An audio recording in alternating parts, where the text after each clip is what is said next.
Salut, c'est les Jérôme. On vous propose un premier tour du jardin de la saison. C'est assez tardif, mais avec le mauvais temps qui a duré jusque début mai, on n'a quasi pas pu mettre les pieds au potager, et il ne s'y est pas passé grand-chose. Mais voyons maintenant. Comme toujours, on commence par la parcelle avec les buts. Ici, 2 lignes de patates avec au centre les fèves. Sur une première butte, des laitues, échalotes, oignons et radis. Les laitues commencent à être récoltées. On fait des semis en godet tous les 15 jours et on remplace celles qu'on a récoltées au fur et à mesure. Alors, fin mai pour les premières récoltes, c'est tard. Heureusement, depuis le mois de mars, on peut déjà récolter des plantes sauvages comme le pissenlit, les orties, l'ail des ours, etc.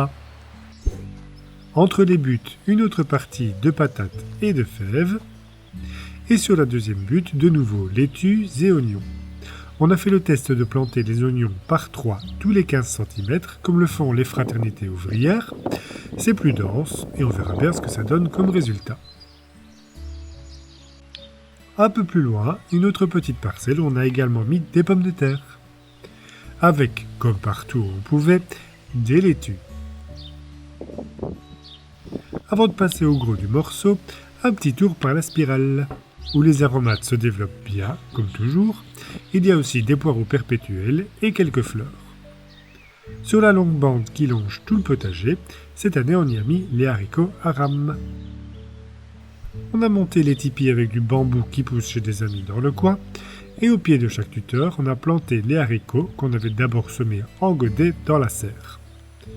Au centre, des pieds de courgettes, ils bénéficieront d'un peu d'ombre au cœur de l'été. Et quelques choux cabus complètent les espaces disponibles.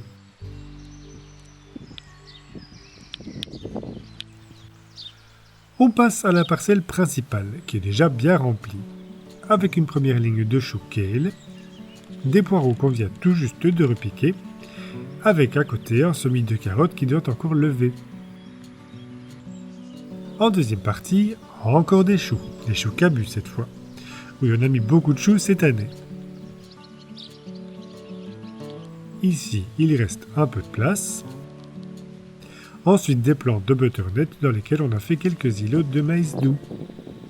Comme pour la quasi-totalité des plantations, on a d'abord fait les semis en godet dans la serre. Juste derrière, des cornichons. Il y en a beaucoup car on fait des bocaux en lactofermentation pour en avoir toute l'année. Sur le treillis, une ligne de pois mange-tout qui commence à grimper. Avec derrière, encore une ligne de choux variés. Avant le repiquage en pleine terre, ils ont d'abord été repiqués en godets individuels après la levée et l'acquisition de quelques feuilles supplémentaires. En semis direct chez nous, il y a finalement peu de choses qui fonctionnent. Sauf dans cette autre partie de parcelle, encore libre, où il y a tout un tas de semis spontanés, de bourraches, bêtes et cosmos. Il n'y a qu'à se servir. Il y avait en effet des plants montés en graines à cet endroit l'année passée. Derrière cette parcelle, justement, on a installé les bêtes.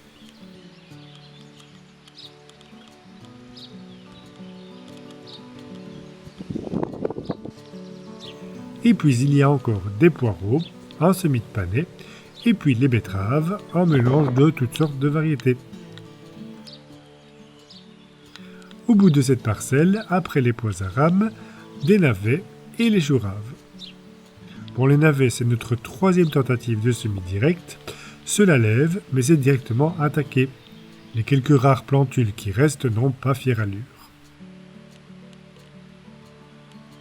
Pour terminer cette parcelle, tout au bout, au coin, eh bien, encore des choux. Bon, avec quelques courges et pommes de terre.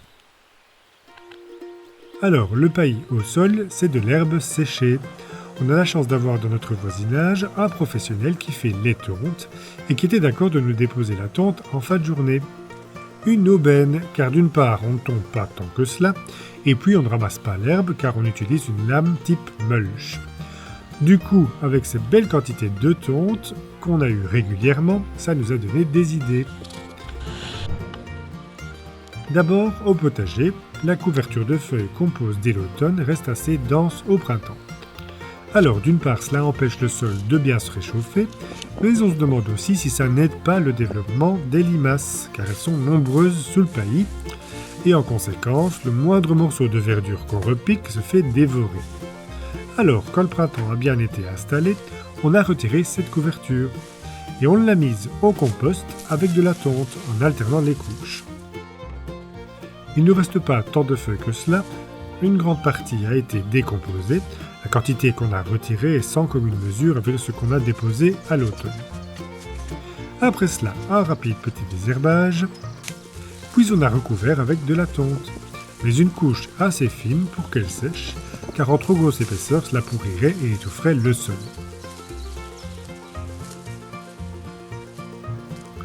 Voilà le jardin qui était recouvert d'herbe et prêt pour les cultures. Alors, on ne sait pas si c'est lié, mais on a beaucoup moins de problèmes de limaces cette année. Bon, ceci dit, ça a l'air d'être partout sur le terrain, pas juste là où il y a l'herbe. Il faut dire qu'on est passé d'une fin d'hiver très tardive à quasi l'été en très peu de temps. Elles n'ont peut-être pas eu le temps de proliférer. Quant au compost, rempli de tonte et de feuilles, cela a bien chauffé et tout a baissé, alors qu'on l'a re-rempli presque 2 fois. En parlant du compost, au début du printemps, on en a prélevé le compost mûr. La couche du dessus non décomposée a été retirée, et puis on le tamise en utilisant un vieux sommier. C'est fou comme ça a baissé, à l'été il était plein à craquer.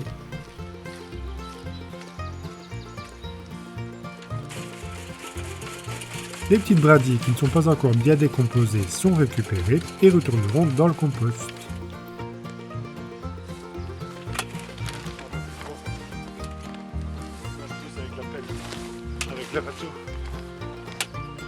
Le reste, c'est un compost bien mûr et fin avec une super texture.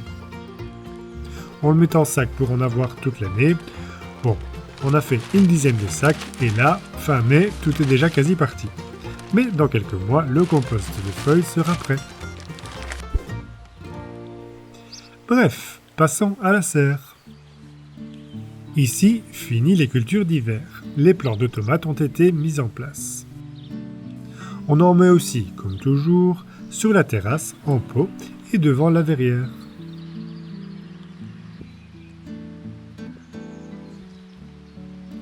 Il y a aussi des aubergines.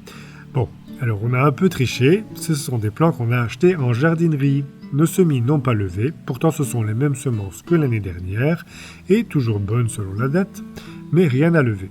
Et pour tout de même en avoir, on a pris ces 2 plants, qui sont là depuis un mois, et qui n'ont pas bougé depuis ceci dit. C'est dingue comme ils sont énormes, on ne comprend pas comment c'est possible d'avoir de tels plants déjà en mois d'avril. Bon, si, certainement boostés en serre chauffée avec des lampes UV. Sinon, dans notre climat, il faut qu'on nous explique. À côté, poivrons et piments. Bon ben là, ce sont nos plants et ça se voit. De l'autre côté de la serre, encore des tomates, concombres et diverses cultures, comme des carottes de printemps. En extérieur, chaque année, ça rate. Alors cette année, on a tenté dans la serre. Et là, tout va bien. Comme quoi, chez nous, le climat est vraiment peu propice aux cultures précoces de printemps en extérieur. Et puis au milieu des tomates, quelques radis et laitues qui seront partis le temps que les tomates prennent de l'ampleur. Hors de la serre, les semis qui n'aiment pas trop les grosses chaleurs. Et puis à côté, à l'emplacement du tas de bois de chauffage de cet hiver, le sol était bien meuble et désherbé. Alors on y a repiqué des céleri branches. Plus loin que la serre, vers le poulailler, on a installé de nouvelles parcelles en rondins. Il nous restait quelques morceaux d'épicéa en moyen état, alors on l'a débité pour faire des parcelles. Et puis, puisqu'on a plein d'herbes à disposition, on va faire des cultures en lasagne, comme on l'a déjà fait avec la parcelle devant la citerne. D'abord, comme il nous faut de la terre, pour terminer, on creuse un peu à l'intérieur de la parcelle. On entrepose tout ça dans une brouette.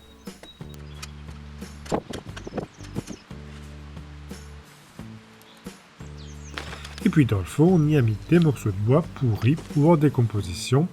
et toutes sortes d'écorces et de morceaux variés.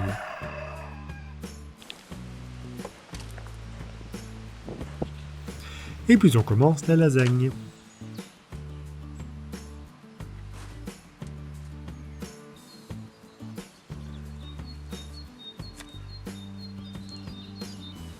On alterne des couches de plus ou moins 10 cm d'épaisseur de matière azotée, ici de la tonte, puis de matière carbonée ou séchée, ici du broyat de branches. Cela tant qu'on peut pour remplir l'espace.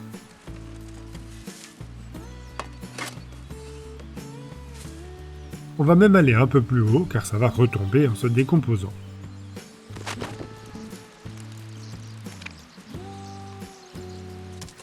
Pour terminer, on a rajouté la terre par-dessus. Et puis, une fine couche d'herbe comme paillis. Et voilà de nouvelles parcelles. On va voir ce que ça donne. On n'a jamais testé car il était difficile de trouver autant de matière azotée d'un coup et au bon moment. Aujourd'hui, il y a des plantes de courgettes, mais aussi des laitues, des betteraves et aussi quelques choux. On revient vers la maison avec une parcelle de potimarron. Les rhubarbes sont resplendissantes, les pluies incessantes d'avril ne semblent pas avoir été un problème, que du contraire. Il y a plein de gros bâtons alors qu'on s'est déjà pas mal servi. Après, le long des arbres, des petits fruits. Et dans la couche où on met le fumier, il y a aussi 2 courges. Le reste de la parcelle qui longe le bâtiment, ce sont des fraisiers. Et on devine les premières fraises. Avec au centre, des fèves. Voilà seulement qu'elles fleurissent et les tiges sont assez petites cette année. Il faut dire qu'elles ont mis le temps pour lever, on n'y croyait plus. Et enfin, au pied de la terrasse, les topinambours sont de retour. On n'a pas fini de les manger et il restait plein de tubercules en terre, du coup ça explose. Devant les escaliers, le romarin est en fleurs. Et puis au centre du jardin, la structure avec le kiwai qui grimpe. Il y a quelques boutons floraux. Et sinon, question fleurs, tous les fruitiers ont fait de belles floraisons cette année. Elles étaient assez tardives, donc ça a échappé au gelé. Malheureusement, certaines pendant du vraiment mauvais temps, ce qui fait qu'il y a eu très peu de pollinisation. Mais pas partout heureusement, et on peut déjà voir pas mal de jeunes fruits en préparation ici et là. Voilà pour le tour du jardin. Quelques nouvelles des moutons maintenant. Ils ont bien passé l'hiver sur les parcelles, on a fait 4 rotations des parcelles et il y a eu assez de nourriture avec notre terrain. Au printemps, on les a remis derrière le jardin. Et avec les chaleurs de retour, il fallait aussi penser à les tondre. Alors malgré sa localisation en plein soleil, elles vont toujours sur cet ancien tas de broyat, mais on voit qu'elles ont chaud. Bon, on a pourtant eu plusieurs pistes et filons, mais au final, pas moyen de trouver quelqu'un pour tondre les moutons qui veuille bien se déplacer. Alors, on a fait ça nous-mêmes. Bon, on n'a pas filmé car ça a été très stressant et presque traumatisant, tant pour nous que pour elles. C'est très physique, et puis on a malheureusement occasionné des petites blessures, et dans ces cas-là, on s'en veut. On ne s'attendait pas à ce que la tondeuse soit si dangereuse.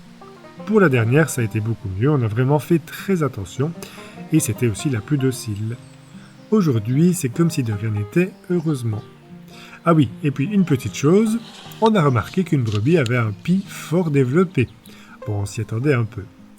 Et oui, elles se sont échappées un jour en décembre.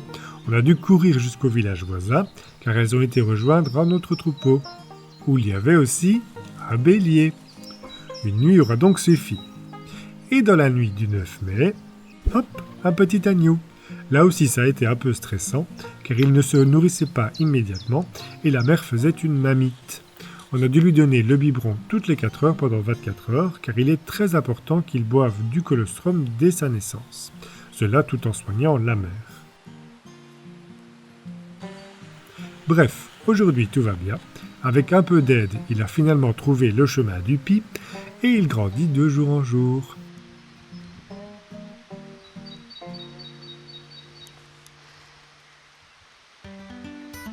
ils commencent même à manger de la verdure.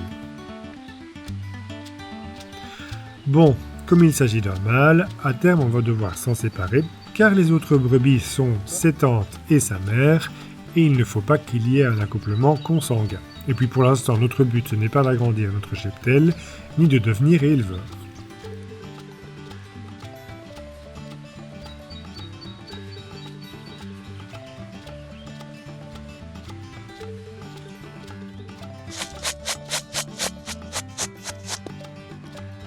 Aujourd'hui, tout le monde ose s'approcher de nous quand on tend un peu de nourriture, ce qui est l'occasion de passer un peu de temps avec les moutons et de s'assurer que tout va bien.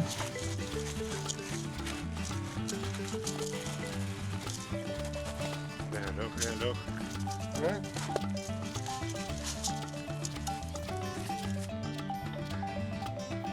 Puisque le parcours est clôturé et protège le potager, on en profite aussi pour l'instant de laisser les poules aller où elles veulent, et elles profitent bien du terrain en bonne compagnie.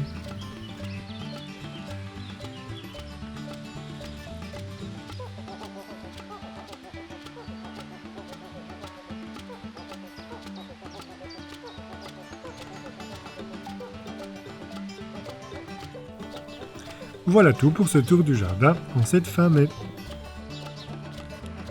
Merci d'avoir suivi cette vidéo. On espère qu'elle vous a plu.